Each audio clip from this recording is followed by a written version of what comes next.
Maryam Nawaz Punjab assembly میں 220 vote حاصل کرکے ملک کی پہلی خاتون وزیر اعلیٰ منتخب۔ سنی اتحاد کونسل کے امیدوار رانا آفتاب کو بائیکاٹ کے باعث کوئی ووٹ نہ مل سکا۔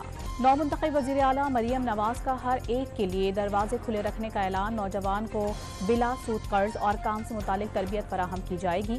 غریبوں کے لیے 1 لاکھ گھر بنانے کا وعدہ۔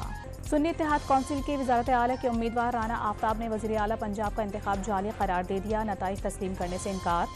اسمبلی کی سیڑھیوں پر سنی اتحاد کونسل کے ارکان کا احتجاج۔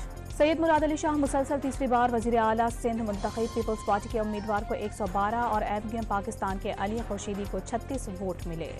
بلوچستان اسمبلی کا اجلاس 28 فروری کو طلب۔ اب تک وزیر اعلیٰ اور اسپیکر کی نامزدگی نہ ہو سکی۔